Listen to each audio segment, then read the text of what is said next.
This is Story Greenlight, and today we're talking about creativity, what it is, what it isn't, and how to get more of it in your life.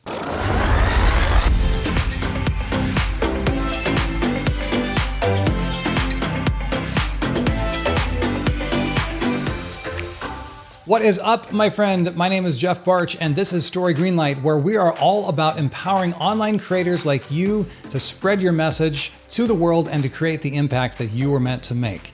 If you're a longtime member of the Story Greenlight community, you rock. I'm glad you're here. And if we're just getting to know each other, my name is Jeff Barch, as I mentioned. I'm a lifelong communicator. I spent the first 20 years of my life known as Jeff the Piano Guy and Jeff the Video Guy. Then spent the next 20 years editing broadcast television in Los Angeles for ABC, NBC, Universal, Disney, Apple, and a whole bunch of others. Along the way, I began building online businesses that help creators like you spread your message to the world. And I believe, and my team believes, that you matter, your message matters, and the world needs to hear what you have to say. It's never been easier to create content and put it out there in the world. These days, the question is no longer, how do I create content? It's, everyone's creating content. How do I stand out from the crush of humanity? And one of the huge ways to do that is the idea of creativity. If you're hearing the sound of my voice, chances are you already have a decent idea of what creativity is or some experience with it. Or you might be like a lot of people and just have a bit of a head scratcher trying to define the dang thing in the first place. And I thought, you know what? I'm going to be one of those guys. I'm going to go to the dictionary, which always used to drive me nuts. Anytime you hear someone speak in public, they say, Merriam-Webster's dictionary defines blah as blah, blah, blah, blah, blah, with the insinuation that since the Webster dictionary says this, then that is the one thing, that is the one definition that is universally applicable for all English-speaking people. Or if you happen to be more on the British side of things and you go to the Oxford Dictionary, hat tip to our friends across the pond and all that sort of a thing. I just have this thing about dictionaries. Dictionaries are not God. They are not the gospel truth. Dictionaries are a reference point for a generally accepted point of understanding. Words change. Words are ideas. They change over time depending on who uses them and how they use them. If you've ever felt that the dictionary is not the end-all, ultimate arbiter of what a word actually means, you're right, it's not. With that out of the way, I'm not actually going to go to Webster's or Oxford. I am actually, in this case, I'm going to go to Wikipedia. When you look up the word creativity on Wikipedia, the etymology, the linguistic background, actually comes from the Latin word creare, which is to create or make. The derivational suffixes also come from Latin, and the word create appeared in English as early as the 14th century, notably in Chaucer in the Parson's Tale, and it had a connotation of divine creation. That's where it comes from. So everyone has an idea that the idea of creativity is connected with making things or bringing new things into being. But when it comes to defining it, good luck. Wikipedia references researcher Michael Mumford, and he suggests that, it says, we seem to have reached a general agreement that creativity involves the production of novel, useful products, or in a man by the name of Robert Sternberg, in Sternberg's words, the production of something original and worthwhile. At which point, all sorts of online content creators gulp and say, uh-oh, production of something novel and useful, the production of something original and worthwhile, help. If that strikes fear into your heart, or you're kind of wondering, like, that sounds a little relative. You're right, it is. It is completely relative. I'm getting ahead of myself. Authors have diverged dramatically in their precise definitions of beyond what these guys here have in common. One researcher estimates that over 100 different definitions can be found just in scholarly literature alone. And they usually, get this, typically elaborating on the field, on the context, as in field, organization, environment, which determines the originality and or appropriateness of the created object and the processes through which it came about. You with me? Hang in there.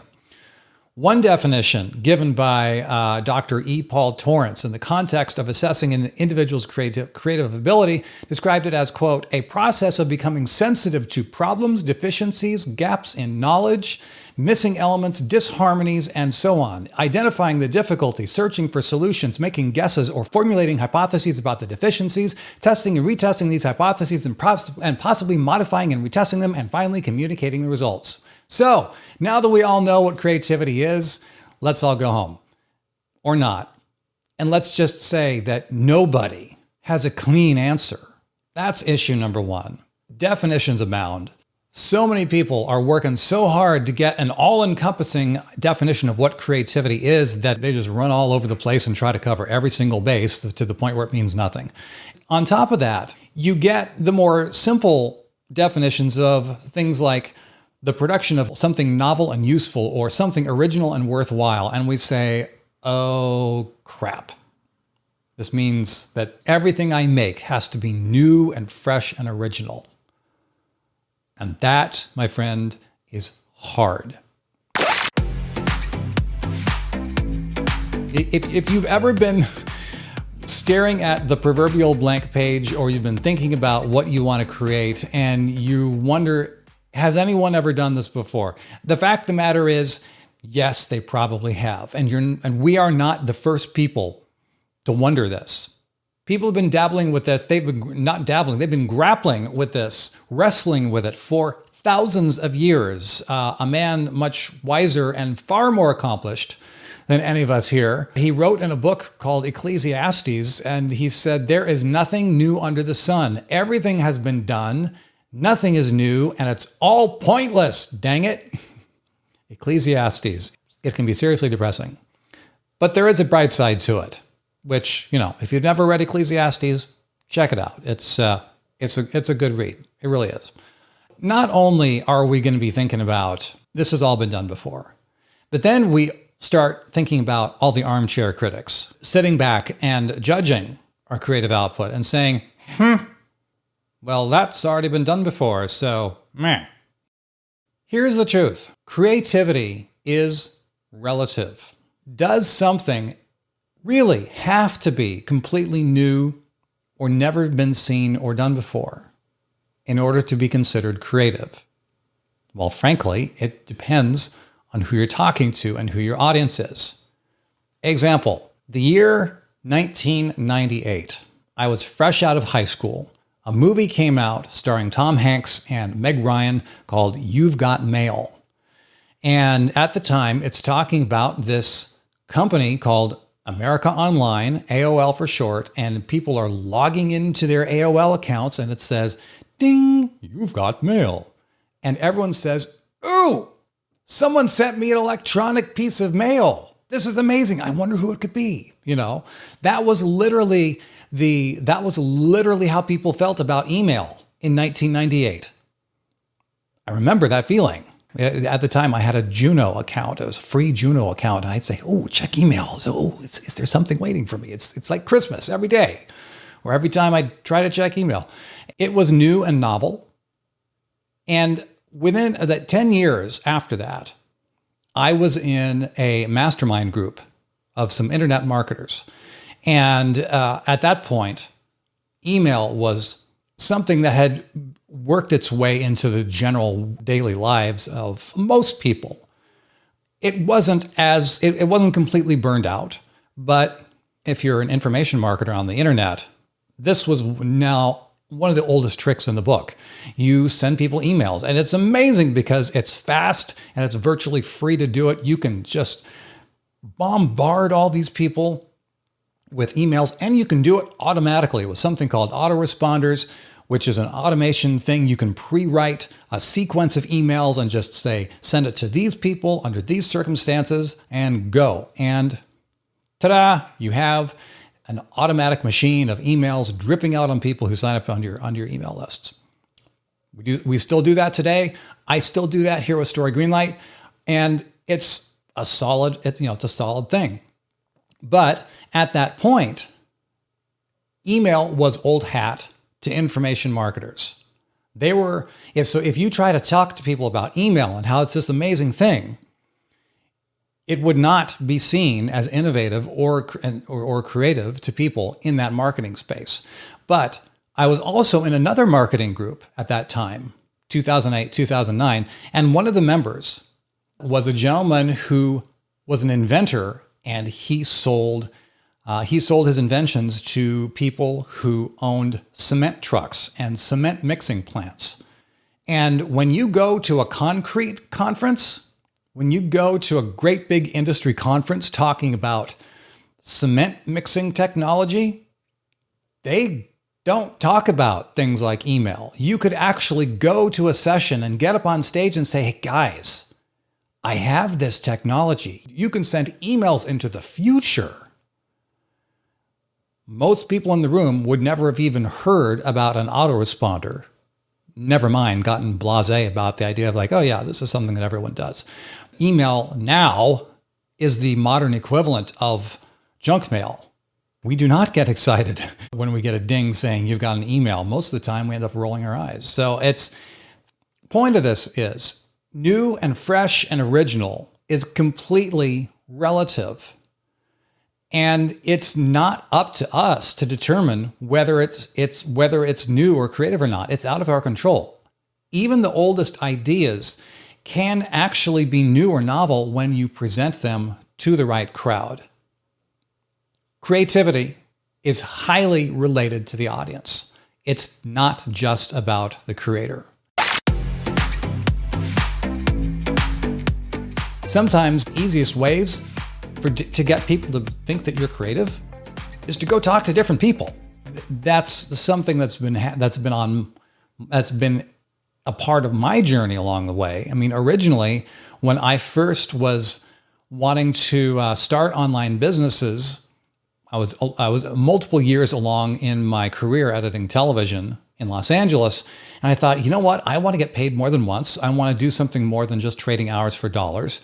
So I'll start teaching what I know and build a business around that. And originally, I wanted to go to people who wanted to do what I did at the time, do broadcast television editing in either New York or Los Angeles or something like that. And the fact is, professional editors are a tough crowd to impress. A lot of them don't like to admit that they don't know everything. So what I ended up doing was I took my ideas to other people who were genuinely excited and happy to hear the ideas. And those same ideas that my professional editing peers just kind of rolled their eyes and said, yeah, we've already heard that one. This new crowd said, this is incredible. This is incredibly helpful to me. This will change the way I create content. Awesome. Thank you so much. Same ideas, different crowd. I offer that in an attempt to help you move past that whole fear of, oh, everything I have to do has to be completely new or an original creative. Number one, no, it doesn't. Number two, creativity is not ultimately within our control.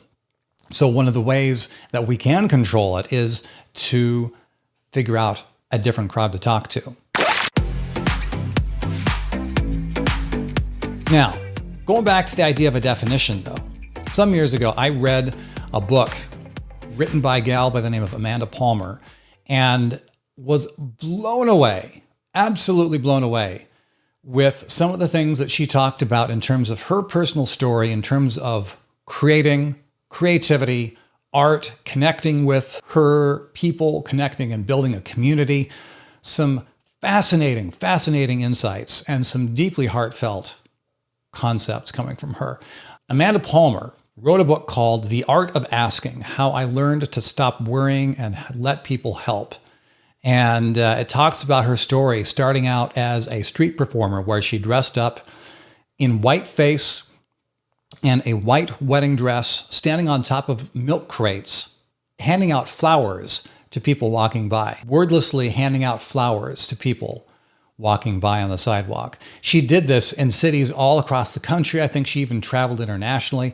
And she did this to support herself as a musician and as a singer-songwriter. She was doing gigs and earning pennies on these gigs. She was just hustling, and she would do the street performing. She would do the bride, giving out flowers just to earn some extra money. And she ended up moving along until she ended up building such a following and such a relationship with her people that she got into conflict with her record label. They wanted her to go this way, she wanted to go that way, and she just didn't want to be beholden to these record executives. And so she said, I'm going to fund and bankroll my own record and my own international tour. And so she took to Kickstarter and she asked for her community, her fan base's help. And she was the first person ever to cross the $1 million mark in a Kickstarter campaign. Her journey is something else. It's quite the story. And as she unfolds that story, she has these different thoughts of creating and creativity. And one of the things that just absolutely blew my mind the first time I heard it, because it connected so many things for me, which is ironic, as you'll hear, because it is all about connecting. Palmer compares our life experiences to the idea of collecting dots.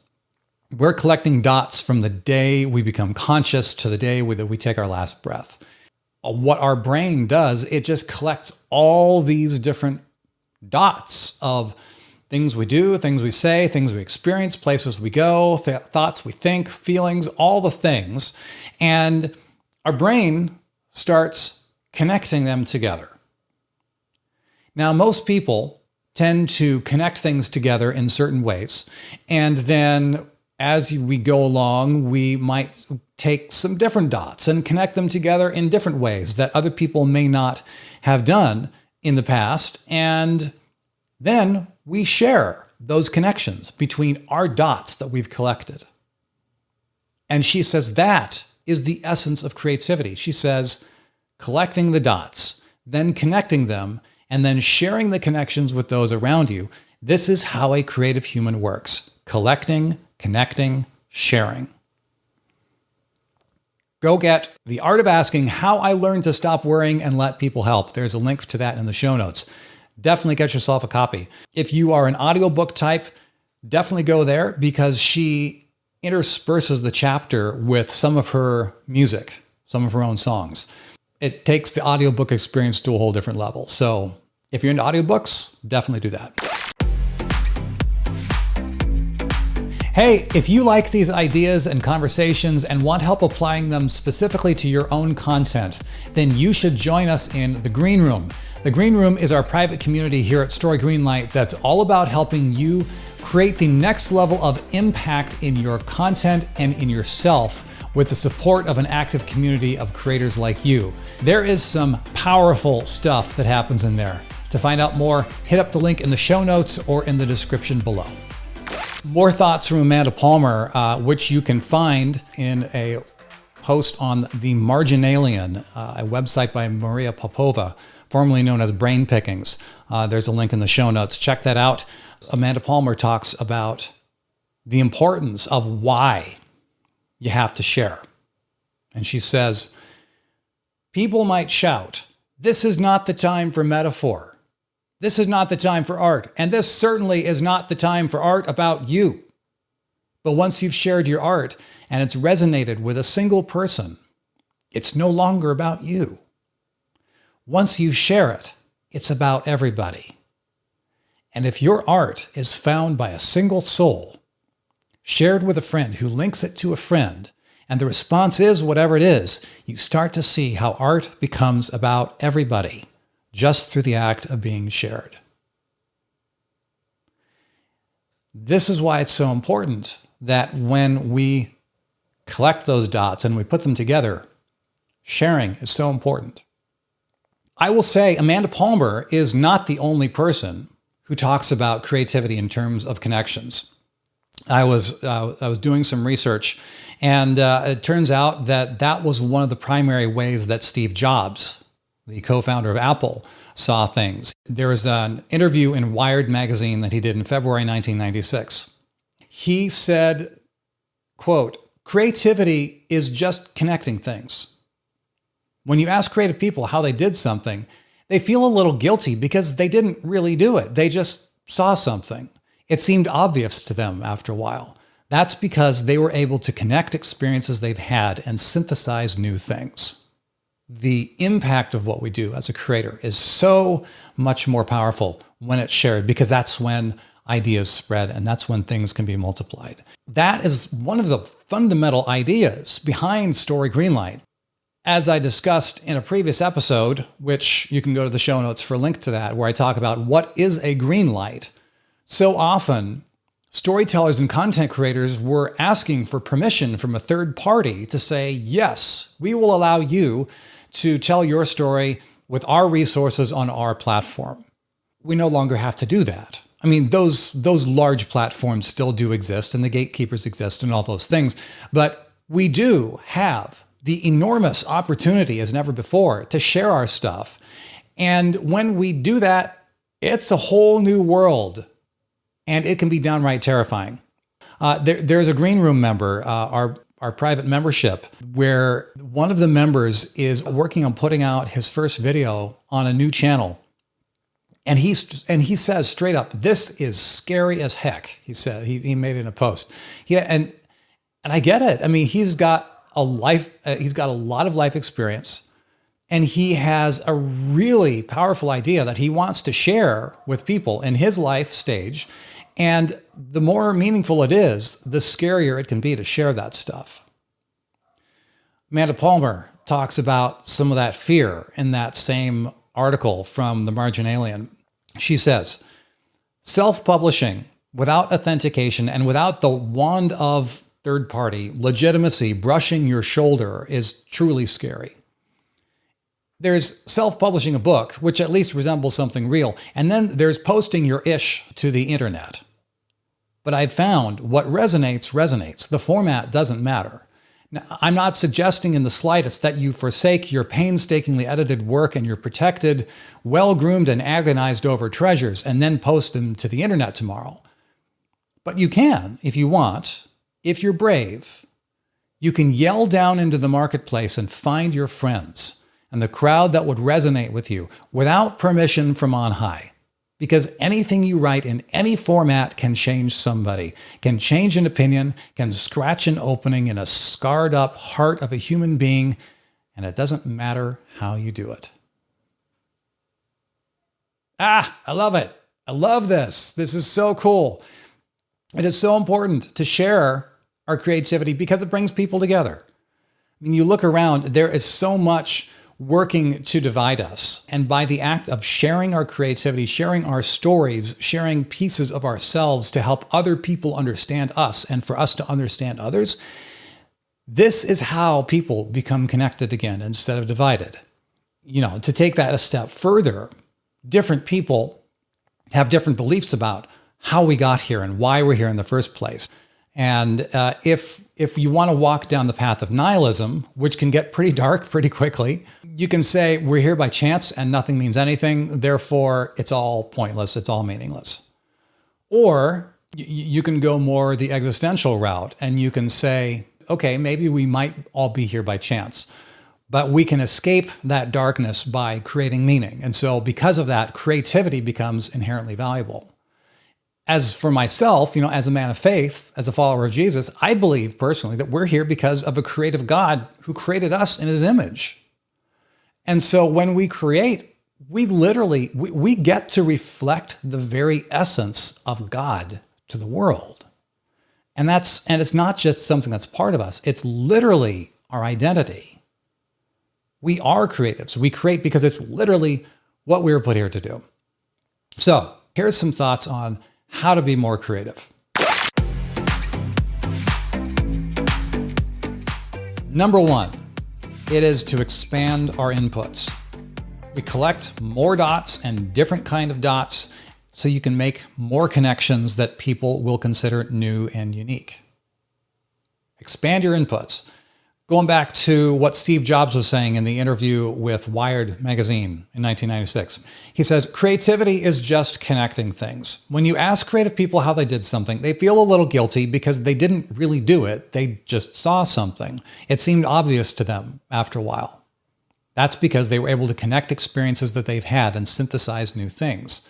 And the reason they were able to do that was because they've had more experiences, or they have thought more about their experiences than other people. And it goes on to say, unfortunately, that's too rare a commodity. A lot of people in our industry haven't had very diverse experiences. So they don't have enough dots to connect, and they end up with very linear solutions without a broad perspective on the problem. The broader one's understanding of the human experience, the better design we will have. Can anyone think of examples of, say, creators on YouTube who they start creating and they say, okay, well, I don't know what I'm going to talk about, so I'm just going to talk about how to make videos on YouTube. Well, that's great, but what else makes you unique? I mean, there is a time when you can just put videos up on YouTube and talk about, oh, hey, here's how to make videos on YouTube. And people, people still want to know how to do that. But anymore, you have to bring something else to the table, whether it's your production values, whether it's your personality, whether it's putting it together with another line of subject matter that you're weaving together.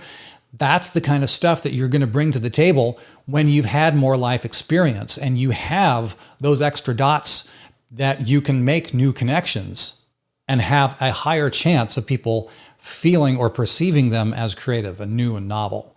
But even when you do that, the number two thing to consider when getting more creativity is don't worry if it's already been done or whether you think that it's already been done before. Because the fact of the matter is it probably has. Beyond that is nobody makes the exact same connections of dots that you do. Amanda Palmer says, we can only connect the dots that we collect, which makes everything you write about you.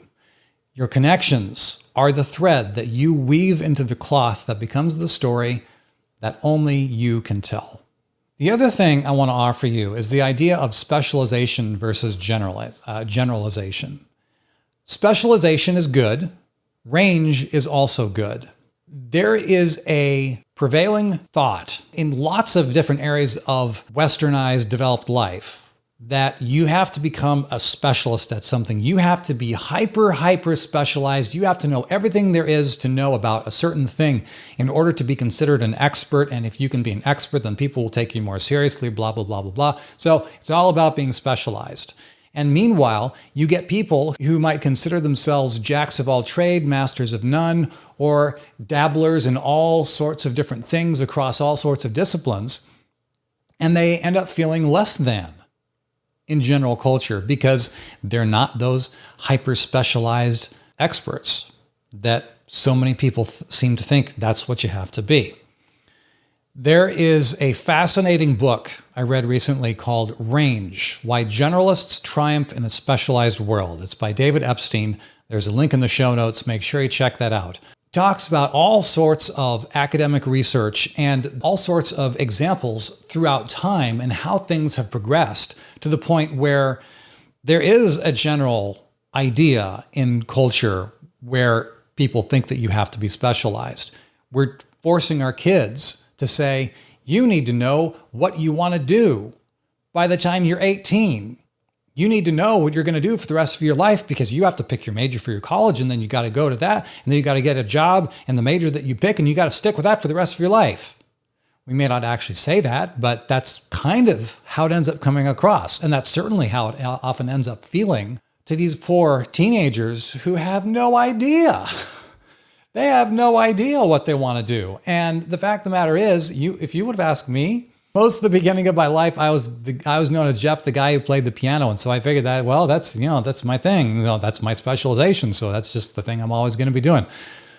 Not the case. Not the case. My path has evolved and turned ever since then. David Epstein talks in Range about a guy who flitted from job to job to job to job. He lists off 10, 15 jobs that this guy had, and he failed at every single job that he ever put his hand to until he discovered painting. And he ended up becoming known to the world as Vincent Van Gogh, one of the most well-known, rule-breaking, mold-smashing creators in the painting world that the world has ever known. He had an incredible amount of range, and it took a while for all that to come together where he could find his sweet spot, where he fit into his zone of genius.